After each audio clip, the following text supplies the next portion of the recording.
Return from Restart. 1. Return from Restart to Paris. Napoleon set out from Restart, traversed France incognito. Arrived in Paris without stopping, and alighted at his small house, Chaussée d'Antin, Rue Chantereine. A resolution of the municipality of Paris gave to this street a few days after the name of Rue de la Victoire.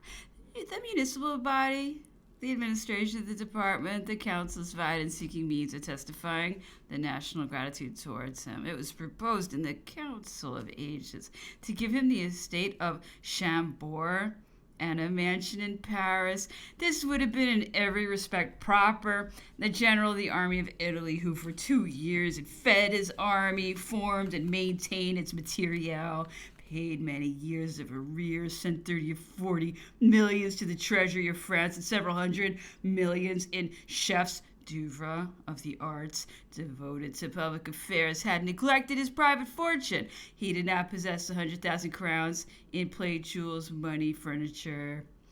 A great national reward would then have been perfectly consistent, but the Directory, no one knows why, took alarm at this proposition, and their supporters got rid of it by circulating the observation that the services of the general were of a nature not to be recompensed by money. Immediately on his arrival, the leaders of all the parties waited on him, but they were not admitted. The public was exceedingly eager to see him. The streets, the places through which it was thought likely he would pass, were crowded, but he showed himself nowhere. The Institute appointed him a member in the class of mechanics. He adopted their costume. He only received in general a few men of science, such as Monge, Berthollet, Borda, Laplace, Prony, Lagrange, scarcely any generals, except Kleber, Desailly, Lefebvre, Caffarelli, Dufalga, and a small number of deputies. The Directory determined to grant him a public audience. Scaffoldings were raised in the Place du Luxembourg for the ceremony in which he was introduced and presented by the Minister for Foreign Affairs, Talleyrand. The substance of his discourse was that when the Republic should possess the best organic institutions, her happiness and that of Europe would be secured. He avoided speaking of fructidor, of present circumstances, and the English expedition. This simple discourse, however, gave much room for conjecture and still afforded no handle to an enemy. The Directory and the Minister for Foreign Affairs each prepared an entertainment for him. He was present at both and stayed but a short time. He had the appearance of paying little attention to these festivities. That the Minister for Foreign Affairs, Talleyrand, was conspicuous for the utmost refinement of taste. All Paris was present. A celebrated female, determined to enter the lists with the conqueror of Italy, challenged him in the midst of a large circle, asking him who was, in his opinion, the greatest woman in the world, living or dead. She who has had the most children, he replied. People flocked to the sittings of the Institute to see the general. He never failed to be there. He was never at the theater, but in a private box. He would not listen to the proposition of the directors of the opera, who wished to prepare a representation on the occasion.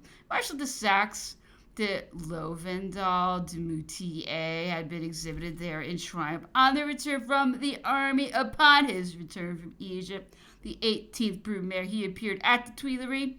He was still more the object of eager admiration with the people. 2. Jealousy of the Directory. The Directory manifested the utmost attention towards him. When they wished to consult him, they always sent one of the ministers to bring him. He was admitted immediately, took a seat between two of the directors, and gave his opinion upon matters as they rose. The troops returning to France sang songs in honor of him and raised him to the skies. They said that the lawyers must be turned out and the general made king. The directors affected candor towards him, even so far as to show him the secret information which the police gave them of it, but they could ill dissemble the uneasiness they felt at so much popularity. The general of Italy perceived all the delicacy and difficulty of his situation. The government was badly managed, and great expectations were formed of him. The Directory had at first the intention of sending him again to Restart to relieve them from the responsibility of the Congress, but the general refused this mission, representing that he was not fit that the same hand should direct the pen and the sword. Afterwards, the Directory appointed him commander of the army of England, which served to conceal from the eyes of the enemy the plan and the preparations for the expedition of Egypt. The troops composing this army of England covered Normandy, Picardy, and Belgium. Their new general-in-chief inspected the whole of these districts, but he chose to travel through them incognito. These secret journeys were so much the more matter of uneasiness to the enemy, and concealed more effectually the preparations in the south.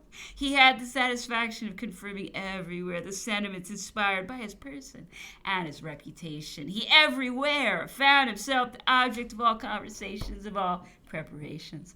It was in this journey, on his visiting Antwerp, that he first conceived the great maritime ideas which he subsequently put in execution there.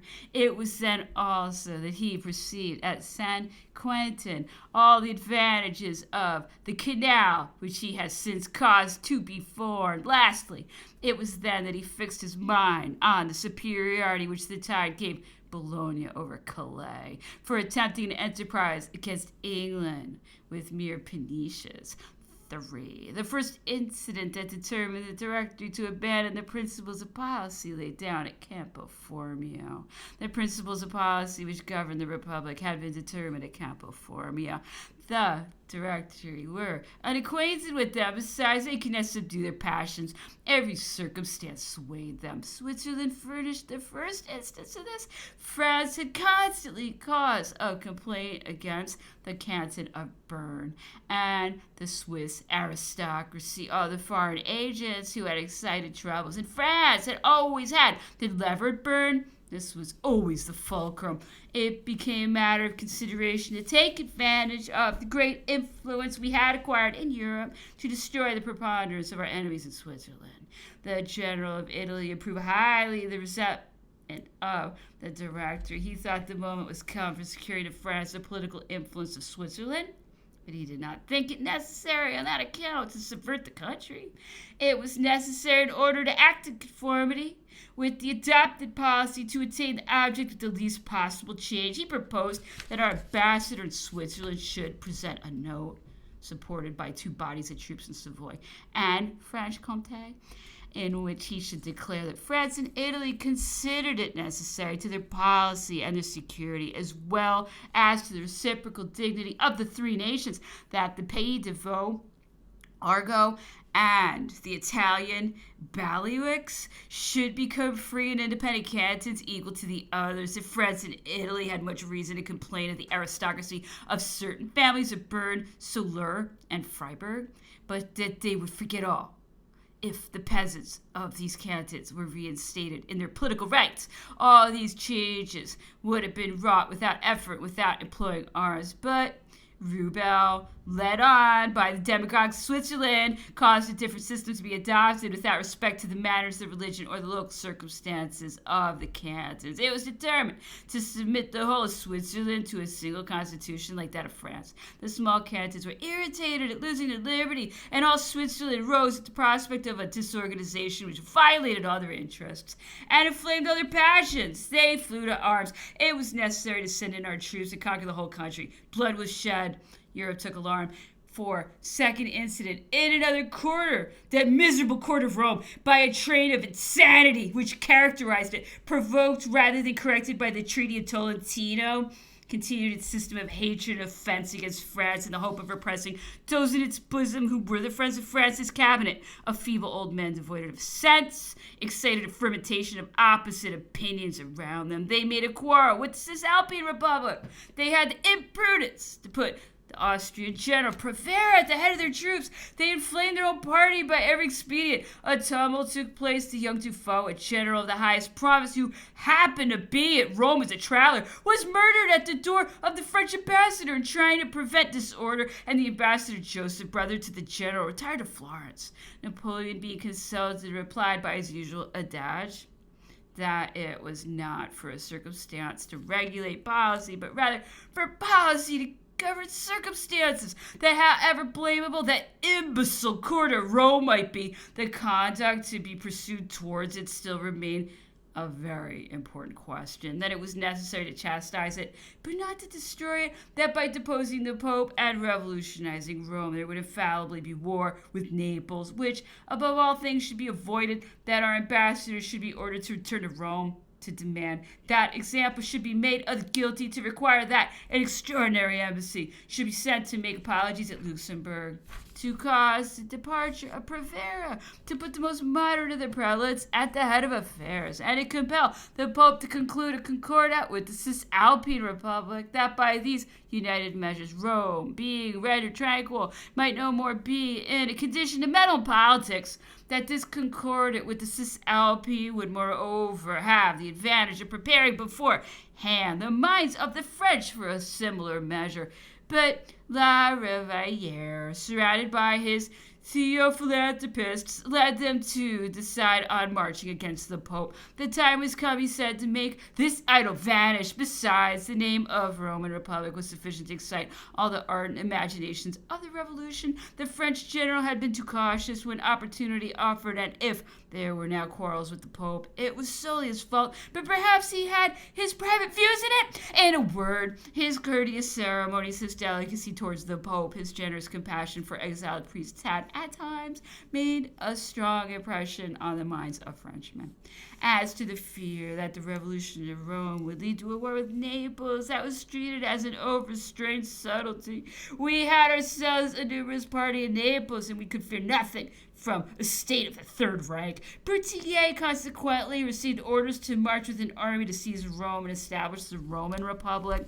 This was executed. 3 consuls were established at Rome as the executive power. A senate and a tribunate composed the legislative. 14 cardinals attended at the Basilisk of St. Peter and sang a Te Deum in commemoration of the reestablishment of the Roman Republic, which was nothing less than the abolition of the temporal authority of the Pope. But the people, intoxicated for a moment with the idea of independence, drew with them the greater part of the clergy. The hand, however, which had there to restrain the officers and the administrators of the army was no longer there. They abandoned themselves in Rome to the most licentious spoliations.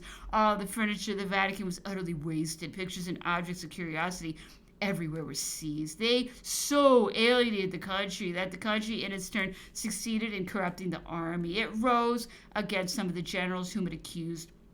This seditious movement of the soldiers was full of the most imminent danger. It was with great difficulty they were restrained. It is believed with reason that they were incited by Neapolitan, English, and Austrian agents. Third incident. Bernadotte had been appointed ambassador to Vienna. The choice was not good.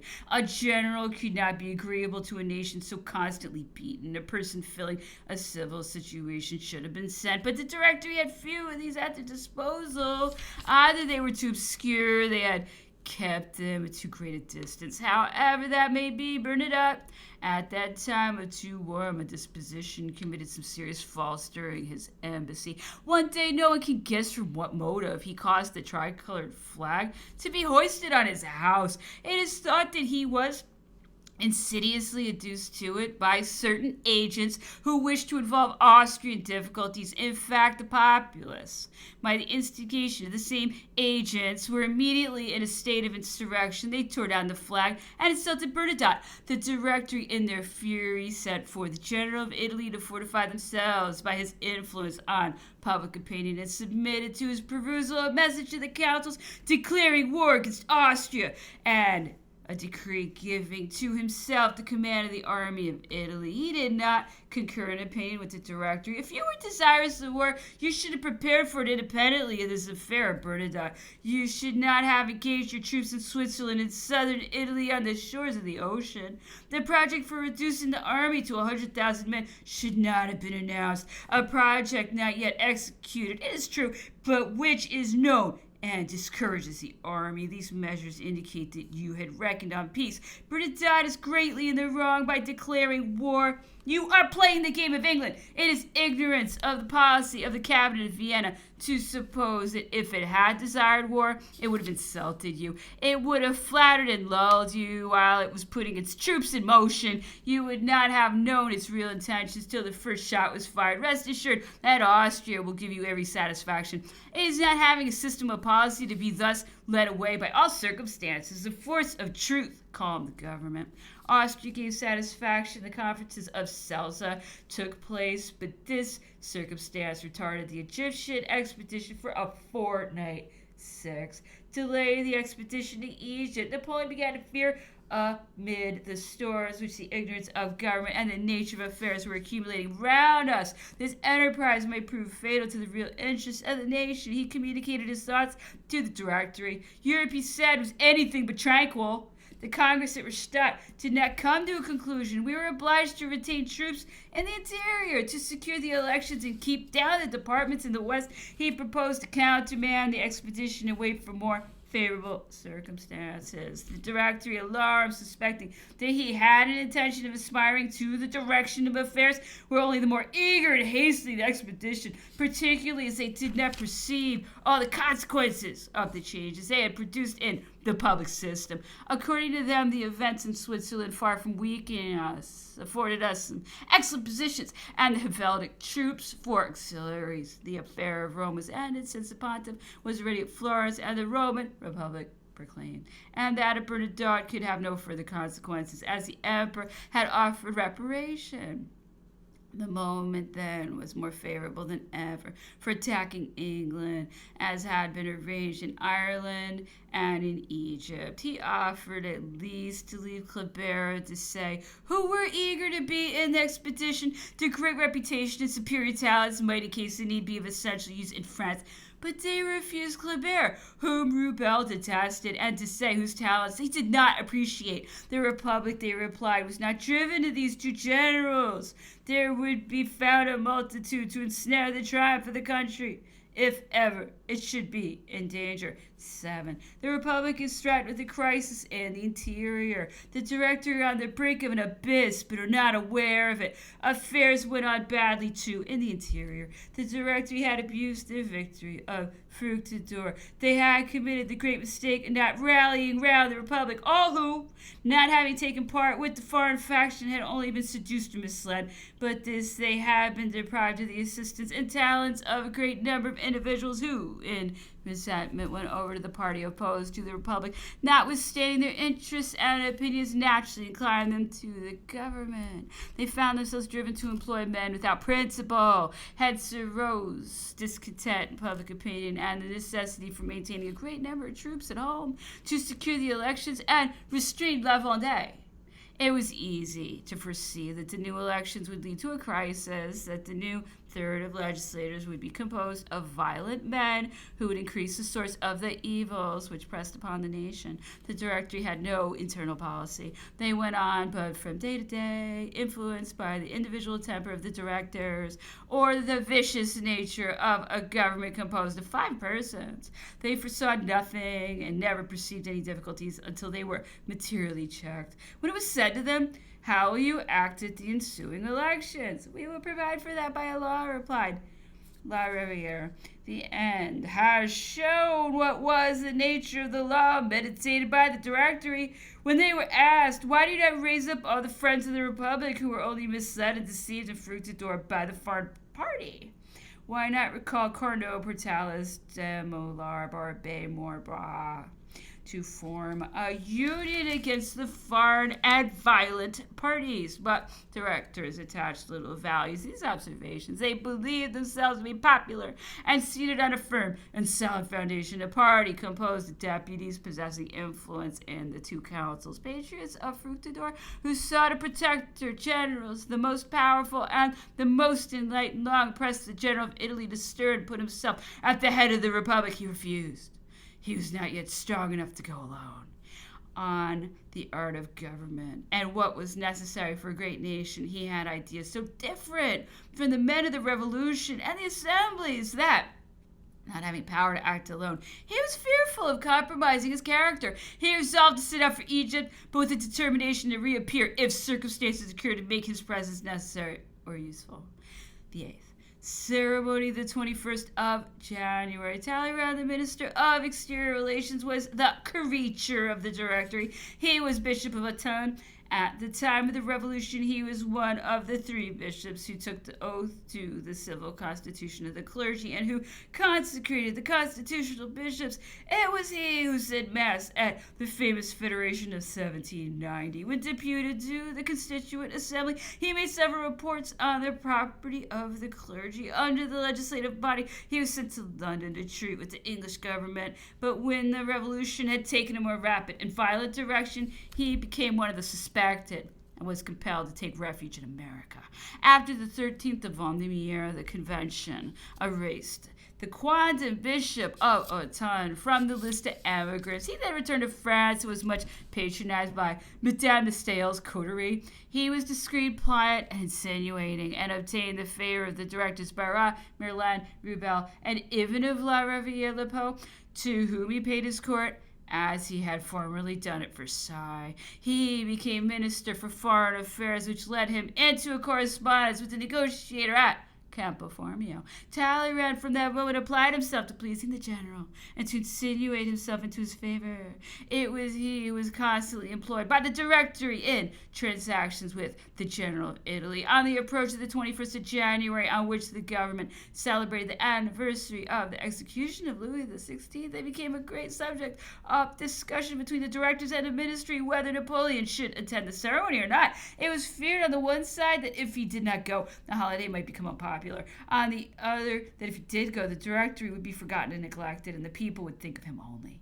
Nevertheless, it was finally concluded that he ought to go. Talleyrand, as usual, undertook this negotiation. The general excused himself, saying that he had personally nothing to do with the ceremony, which, on account of its nature, is agreeable but to very few people. He added that this festival was the most impolitic description, that the event which he commemorated was a catastrophe, an absolute national calamity, that he could easily understand why they celebrated the 14th of July, a period when the nation regained its rights by victory, but that the people might have regained their rights even founded a republic without stating themselves at the execution of a prince declared inviolable and exempt from responsibility by the Constitution itself. Whether that sacrifice had been useful or not, he did not pretend to decide, but he maintained that it was an unfortunate event, that national festivals are celebrated for victories gained, but the victims left on the field of battle are lamented, that it was perfectly regular that he, Talleyrand, being a minister, should appear on the occasion, but that a private individual had nothing to do with it, that this policy of celebrating the death of a man could never be the act of a government, but only that of a faction, as much as to say a club of Jacobins, that he could not conceive how the Directory, which had proscribed Jacobins and anarchists, which was now in treaty with so many princes, could be insensible to the fact that such a ceremony not only made the Republic many more enemies than friends, kept people at a distance instead of inviting them, irritated instead of conciliating, and shook the social edifice instead of strengthening it, but was wholly unworthy of the government of a great nation. Talleyrand employed all his rhetoric. He endeavored to prove that it was just, because it was politic. And it was politic, he said, for all countries and all republics had constantly commemorated as a triumph the fall of absolute power and the murder of tyrants. Thus, Athens had always celebrated the death of Pisistratus, and Rome the fall of the Decemvirs. He added that it was moreover a law of the nation, and that therefore everyone owed submission and obedience to it. Finally, he concluded that the general's influence on public opinion was such that he ought to make his appearance, as his absence might be injurious to the public weal. After several parleys, a middle course was adopted. The Institute attended this solemnity. It was agreed that, as a member of the Institute, Napoleon should follow his class, which had to fulfill a duty as a public body. This affair, thus arranged by Talleyrand, gave great satisfaction to the Directory. Nevertheless, when the Institute entered St. Sulpice, where this ceremony was celebrated, someone who recognized Napoleon, having pointed him out, all eyes were thenceforth fixed on him exclusively. What the directors themselves had apprehended took place. They found themselves completely eclipsed. When the festival was over, the Directory was allowed to go out quite alone. The multitude remained to attend him who had endeavored to pass unnoticed among the members of the Institute and made the sky resound with "Long live the General of the Army of Italy," so that this event only increased the displeasure of those at the head of affairs. Another event gave Talleyrand an opportunity of making himself agreeable to the Directory in a coffee room or some public room at Garchi's. Two young men, under pretense of political raillery suggested by the manner in which they wore their hair, were insulted, attacked, and assassinated. This snare had been laid by order of the Minister of Police, Sultan, and managed by his agents. Now, the General of Italy was already so circumstanced that although living privately in his own domicile, he was nevertheless compelled on account of his personal safety to keep a vigilant eye on matters of this kind. He loudly expressed his indignation, and Talleyrand was sent to pacify him. Talleyrand said that such events were common in critical times, that the circumstances of revolutions were an exception to ordinary rules, that it had become necessary here to awe fashionable society and to repress the audacity of the salutes, that there were some faults which tribunals could neither reach nor punish, that the lantern of the Constituent Assembly could not certainly be approved of, but that without it the revolution could not have proceeded, that there are evils which must be endured because they prevent greater evils. The General answered that such language might at best have been tolerable before Fructidor, when the hostile parties were face to face, and the Directory had been placed under the necessity of defending itself rather than governing.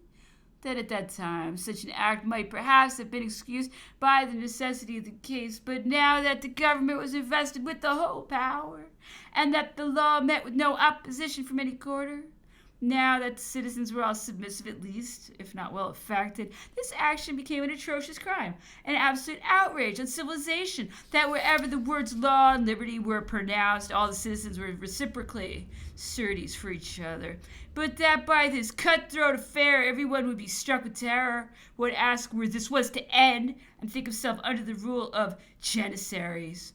These reasons were too plausible to need explanation to a man of Monsieur de Talleyrand's intelligence and character. But he had a commission.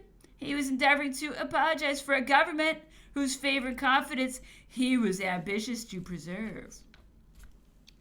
Saturday, the 1st of June, the Emperor sent for me. He had just come out of his bath, where he had remained 3 hours, and he asked me to guess what book he had been engaged in reading whilst in the water. It was Rousseau's New Eloise. He had expressed himself quite charmed at this work when he first perused it at the Briars. But in analyzing it again, he now criticized it with unsparing severity. The rock of La Meillerie being mentioned, he said he thought it had been destroyed when he caused a road of communication to be opened through the Simplon. But I assured him that enough remained to preserve a perfect recollection of it. It projects over the road, and like Lucati of old offers a fine leap to despairing lovers, to the noble character given by Rousseau to Lord Edward in his New Eloise, and to the impression produced by some of Voltaire's plays. The Emperor ascribed in a great measure the high estimate which had been formed in France of the English character. The facility with which public opinion was governed in those days excited his surprise. Voltaire and Rousseau, who had then directed it as they pleased, would not, he thought, be able to do so at the present time, and Voltaire in particular had only exercised so powerful an influence over his contemporaries and been considered the great man of his age because all around him were pygmies. The Emperor then proceeded to compare the character of the English and French nations. The higher classes among the English, said he, are proud. With us, unfortunately, they are only vain. In that consists the great characteristic distinction between the two nations. The mass of the people in France certainly possess a greater share of national feeling than any other now existing in Europe. They have profited by the experience of their 25 years' revolution, but unfortunately that class which the revolution has advanced have not been found equal to the station of life to which they have been elevated. They have shown themselves corrupted and stable. In the last struggles, they have not been distinguished either by talents, firmness, or virtue. In short, they have degraded the honor of the nation. A speech of Monsieur de Chateaubriand has been read to the Emperor on the propriety of allowing the clergy to inherit. The Emperor observed that it was rather an academical oration than the opinion of a legislator, had wit, which showed little judgment, and contained no views whatever. Allow the clergy to inherit, said he, and nobody will die without being obliged to purchase absolution for whatever our opinions may be. We none of us know where we are going on leaving this world. Then must we remember our last and final account, and no one can pronounce what his feelings will be at his last hour, nor answer for the strength of his mind at that awful moment. Who can affirm that I shall not die in the arms of a confessor, and that he will not make me acknowledge myself guilty of the evil I shall not have done, and implore forgiveness for it? In the present instance, however, somebody has observed M. de Chateaubriand may be said to uphold an opinion rather than express a sentiment of his own, and there are strong grounds for believing that in religion, as well as in politics, he has often been known to set forth doctrines which had failed to carry conviction to his own mind. On the article of religion, for instance, it is well known that before he wrote his Beauties of Christianity, he had published in London another work of a tendency decidedly anti-religious. The bookseller to whom he entrusted the sale of this work was a man of the name of Dulo, formerly a Benedictine monk of Surrey, who had sought refuge in London at the time of the Revolution. Being a man of intelligent mind and sound judgment, he took the liberty of giving Monsieur de Chateaubriand some good advice. He represented to him that both parties, in place and at the time, were ill-chosen for indulging in declamations against religion, that the moment had gone by when they were favorably received, that they had become commonplace and in bad taste, and that the surest way to engage the attention of the public would be to take up the other side of the question and advocate, on the contrary, the cause of religion. Mr. de Chateaubriand listened to this advice and wrote his Beauties of Christianity, and the event proved that Dulo had not been mistaken in his choice of the moment, for it is very doubtful if the work were to appear now whether it would obtain the brilliant success it then met with, notwithstanding the great merit which it undoubtedly possesses. The appointment of the author of the Beauties of Christianity to the embassy of Rome was considered at that time as a very delicate attention on the part of the first consul to M. de Chateaubriand, who in his turn hailed it as a first triumph, and the presage of still greater triumphs which awaited him in the capital of the Christian world among the rulers of the church. But he was soon doomed to find himself greatly mistaken, for Rome found herself highly incensed at seeing religion made the subject of novels, and the divines condemned that hesitation in the Beauties of Christianity, which they pronounced to abound in heresies. However, M. de Chateaubriand, thoroughly convinced of his own merit, consoled himself by affecting to laugh with pity at such puerilities, and happening to be about this time godfather to a little girl, he gave her the name Adela. By this name, however, the priest positively refused to christen her, whilst M. de Chateaubriand, in his turn, insisted with all the obstinacy of an author and all the pride of an ambassador. The noise of this affair got abroad, and M. de Chateaubriand laid a complaint before the cardinal then in power, who decided in favor of the priest, and moreover felt highly offended on the occasion, for M. de Chateaubriand, fancying that his services in the cause of religion had given him the right to assume the tone of one initiated in the secrets of the church, concluded his argument with the cardinal by saying that it was very ridiculous that such obstacles should be thrown in his way. For, he added, between ourselves, your eminence must know that between Adela and other saints the difference is not great. The emperor was highly entertained by these anecdotes, which he said were quite new to him, and the person who related them observed that although he could not vouch for their authenticity, yet he had no doubt of it in his own mind, having heard them from one of the persons who succeeded M. de Chateaubriand at the court of Rome in politics. M. de Chateaubriand has been alternately seen, it was added, amongst adherents and opponents of Napoleon, and the emperor charges him when in his service with malevolence and disloyalty, particularly at the time of his embassy to the old king of Sardinia at Rome. During the disastrous event of 1814, he made himself conspicuous by writing pamphlets so outrageously violent and virulent, and disgraced by such bare-faced calumnies, that they excited feelings of disgust. He no doubt must regret having been the author of them, and would not now degrade his talents by such writings. Some years before her disasters, the emperor, reading one day some fragments of this author's works, expressed his surprise that he was not a member of the Institute. These words acted as a powerful recommendation in favor of Monsieur de Chateaubriand, who hastened to put himself in the list as a candidate and was almost unanimously chosen. According to one of the invariable rules of the Institute, the candidate newly chosen was to make a speech in praise of the member to whom he was then succeeding. But Monsieur de Chateaubriand, persuaded that for a man who had once occupied the attention of the public, the surest way to acquire celebrity was to leave the beaten track and strike through a new path to fame, reversed this custom by devoting part of his speech to stigmatize the political principles of Monsieur Chenier, his predecessor, and prescribe him as a regicide. His speech is a complete political argument discussing the restoration of monarchy and the judgment and death of Louis XVI. The whole institute was in an uproar, some of the members refusing to listen to his speech, which appeared to them indecorous, and others, on the contrary, insisting upon its being read. From the institute, the dispute spread rapidly throughout the different circles of Paris, which were full of the debate and divided in opinion on the subject, and at last reached the ears of the emperor, to whom everything was carried, and who wished to be informed of everything. He ordered the speech to be shown to him, pronounced it to be extravagant in the extreme, and instantly forbade its publication. It so happened that one of the members of the Institute, who had taken a lively part in the discussion and voted for the reading of the speech, was also one of the great officers of the emperor's household. And the emperor took advantage of the circumstance to manifest his opinion by addressing him in the following manner at one of his couchés. "How long is it, sir?" said he, with the utmost severity, "since the Institute has presumed to assume the character of a political assembly?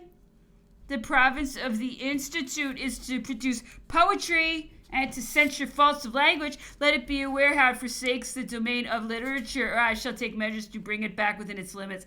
And is it possible that you, sir, have sanctioned such an intemperate harangue by your approbation? If Monsieur de Chateaubriand is insane or disposed to malevolence, a madhouse may cure him, or a punishment correct him. Yet it may be that the opinions he has pronounced are conscientiously his own, and he is not obliged to surrender them to my policy, which is unknown to him. But with you, the case is totally different. You are constantly near my person, and you are acquainted with all my acts. You know my will. There may be an excuse in Monsieur de Chateaubriand's favor. There can be none in yours. Sir, I hold you guilty. I consider your conduct as criminal. It tends to bring us back to the days of disorder and confusion, anarchy and bloodshed.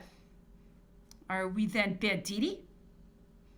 And am I but a usurper? Sir, I did not ascend the throne by hurling another from it. I found the crown, it had fallen, I snatched it up, and the nation placed it on my head. Respect the nation's act to submit facts that have so recently occurred to public discussion in the present circumstances is to court fresh convulsions and become an enemy to the public tranquility. The restoration of monarchy is veiled in mystery and must remain so. Wherefore then I pray this new proposed prescription of conventionals and regicides, why are subjects of so delicate a nature again brought to light? To God alone it must belong to pronounce upon what is no longer within the reach of the judgment of men. Are you to be more scrupulous than the Empress? Her interests are as dear as yours can be in this question, and much more direct, yet she has asked no questions. She has made no inquiries. Take example from her moderation.